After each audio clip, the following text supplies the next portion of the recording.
अनु भाई परमार हमारे साथ हैं क्योंकि 19 तारीख से टीआरई 3 की परीक्षा होनी है और तमाम तैयारियां जो है एक तरह से पूरी कर ली गई है।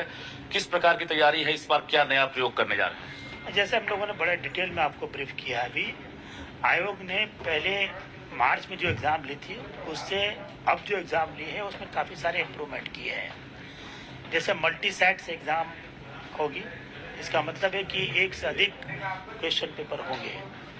उसके बाद ट्रांसपोर्टेशन में, प्रिंटिंग में, सीलिंग में, रैपिंग में, स्ट्रैपिंग में और बाकी सारी प्रक्रिया में काफ़ी सारे सुधार किए गए हैं।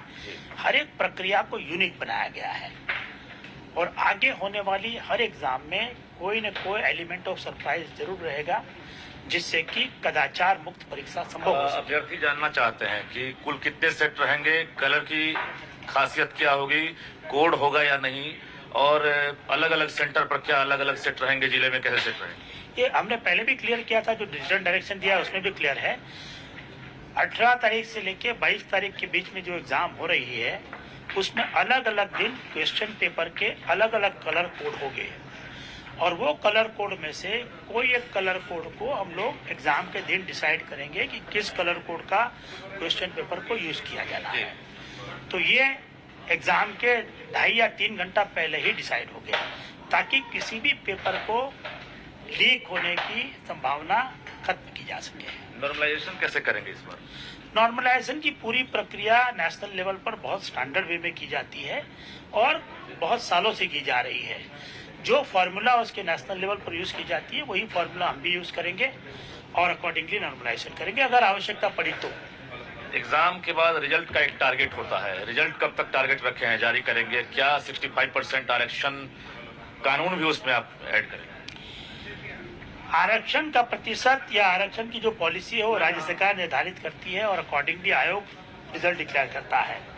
वर्तमान स्थिति में जो माननीय उच्च न्यायालय का आदेश हुआ है उसके बाद आरक्षण के संबंध में राज्य सरकार से निर्देश प्राप्त होने पर हम जल्दी से जल्दी रिजल्ट देने की कोशिश करेंगे। कुछ टारगेट रखा होगा कि 15 अगस्त से पहले हम दे दें रिजल्ट? नॉर्मल कोर्स में अगर हमारे पास पॉलिसी अवेलेबल है तो जो टीआरई 1-2 में हुआ था और अब कर सकते हैं हम, वो 15 से 20 दिन या अधिक से अधिक 25-30 दिन में हम लोग 1 महीने में रिजल्ट जरूर डिक्लेयर कर सकते हैं। टीआरई 2 वाले सप्लीमेंट्री वाले जो अभ्यर्थी हैं वो इंतजार में, अभी तक उनका रिजल्ट जारी नहीं हुआ। पूर्व के जो चेयरमैन थे उन्होंने घोषणा कर दी थी, क्या टीआरई 2 को लेकर भी आप प्रयास करेंगे, टीआरई 3 के भी सप्लीमेंट्री रिजल्ट को जारी करेंगे? नहीं, जैसे हमारे सेक्रेटरी ने भी क्लेरिफाई किया था, आयोग किसी परीक्षा में वेटिंग लिस्ट नहीं बनाता है तब तक जब तक कि जिसकी एग्जाम हो रही है उसके नियमावली में वेटिंग लिस्ट का प्रावधान है।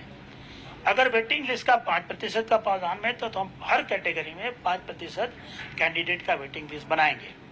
अगर वेटिंग लिस्ट का प्रावधान नहीं है तो आयोग के लिए वो करना नियमानुकूल नहीं होगा। महत्वपूर्ण सवाल है, चूंकि डोमिसाइल लागू है और ऐसे में बिहार के जो अभ्यर्थी हैं कहते हैं कि मेरी हकमारी हो रही है। क्या टीआरई 4 की जो तैयारी है, टीआरई 4 में आप लोग डोमिसाइल को हटवाएंगे या फिर इसी प्रकार से एग्जाम? ये भी आयोग के क्षेत्राधिकार के बाहर की बात है, इस पर आप शिक्षा विभाग ही क्लेरिफाई करें। प्रस्ताव मांगे जाएंगे?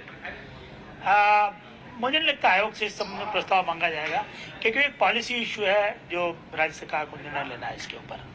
कट ऑफ वगैरह की जानकारी कुछ दे सकते हैं, क्या कट ऑफ जाएगा? ऐसा स्पेकुलेशन करना ठीक नहीं रहेगा, क्योंकि कट ऑफ आप जानते हैं नंबर ऑफ वैकेंसी पर, नंबर ऑफ कैंडिडेट पर, आपका क्वेश्चन की डिग्री ऑफ डिफिकल्टी पर, बड़ी चीज पर डिपेंड करता है। तो ऐसा स्पेकुलेशन करना ठीक नहीं होगा। बट जो टीआरई 1, 2, 3 का 1 और 2 का जो ट्रेंड था, आई एम श्योर उसी के आसपास का ट्रेंड इसमें भी रह सकता है। एचएम और जो हेड टीचर का एग्जाम हुआ है, क्या उसका रिजल्ट जारी कर रहे हैं? उसका रिजल्ट हम लोग अभी जारी नहीं कर पाएंगे जब तक कि रिजर्वेशन के बारे में कोई स्पष्ट आदेश प्राप्त नहीं होता है। जी, टीआरई 4 का कैलेंडर जो है अगस्त है, क्या उसका कोई विज्ञापन को लेकर कोई डेट? टीआरई 4 इस बात पर निर्भर करेगा कि टीआरई 3 के लोग रिजल्ट कितना जल्दी देते हैं, कितने लोग ज्वाइन करते हैं। उसके आधार पर शिक्षा विभाग वैकेंसी डिसाइड करेगा और तब हम टीआरई 4 का कैलेंडर हम बता पाएंगे। टेंटेटिव डेट भी उसी के बाद बता पाएंगे। अभी फिलहाल कोई आपका टारगेट? ये थोड़ा डिले हो सकता है, अब कितना डिले होगा कहना मुश्किल है, लेकिन वर्तमान की जो डेट है उसके बाद वो डिले होगा ही होगा। मतलब कितने अभ्यर्थी लगभग अभी शामिल होंगे, उनसे क्या अपील करना चाहेंगे आप? देखिए, टीआरई 3 में 6 लाख से अधिक अभ्यर्थी शामिल हो रहे हैं। उनसे मेरी यही अपील होगी कि वे किसी भी आयोग ने पूरी तैयारी की है परीक्षा को कदाचार मुक्त रूप से कराने की।